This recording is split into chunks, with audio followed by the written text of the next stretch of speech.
There is one book that almost cost Ellen White her life, and that book today is entitled The Great Controversy. The origins of this book come to this rural area here, just outside the town of Bowling Green in the state of Ohio. Ellen and James White have been traveling across the state visiting various families, and they were in this area for the funeral of a young child. The funeral took place on March the 14th, 1858 in the Lovett's Grove Schoolhouse, which would have been located just across the road from here. During the funeral sermon, Ellen White received a vision that lasted 2 hours. Receiving a vision during the funeral of a grieving young family is not the ideal timing, but the truth that this vision would share would be vitally important to us today.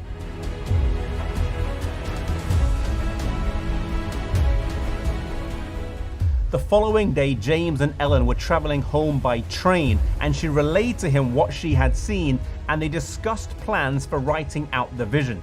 It was decided that when they reached home, this would be her first work.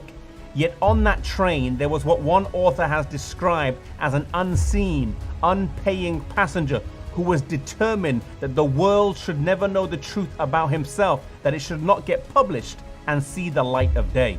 Arriving in Jackson, Michigan, they went to the home of Dan Palmer, and as Ellen White was conversing with Sister Palmer, she suffered a cold, strange sensation pass over her right side and heart.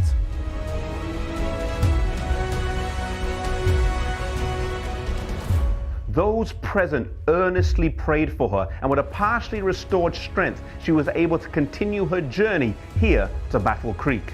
Arriving back here in this house, she began to write, but it wasn't easy.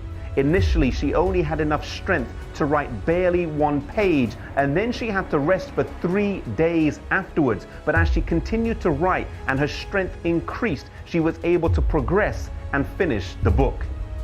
In June of that year, she received some light as to what happened in Dan Palmer's home, and she wrote, "I was shown in vision that in the attack at Jackson, Satan had intended to take my life in order to hinder the work that I was about to write, but angels of God were sent to my rescue."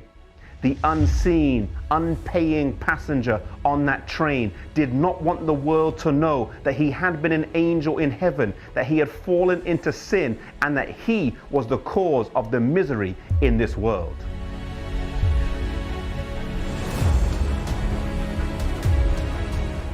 The first published account of this vision would be this book right here, the 1858 edition of Spiritual Gifts, Volume 1. This would later be enlarged into the Spirit of Prophecy, Volumes 1 to 4, and then eventually to what we have today, a 5-part series entitled The Conflict of the Ages, of which the book Great Controversy is the last in the series. The great controversy between Christ and Satan would be a major theme in the writings of Ellen White, and also the motif by which Seventh-day Adventists would understand as key to unlocking Scripture.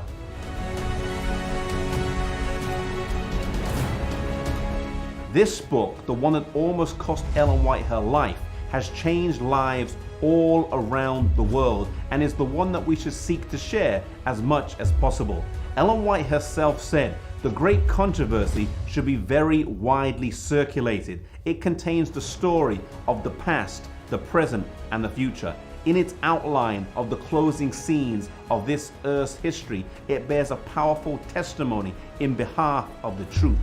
I am more anxious to see a wide circulation for this book than for any others that I have written. For in the Great Controversy, the closing scenes of this world's history are given more distinctly than in any of my other books." If you have never read the book The Great Controversy, then I would invite you to do so. And if you have, then pray and ask God for wisdom on who to share a copy with.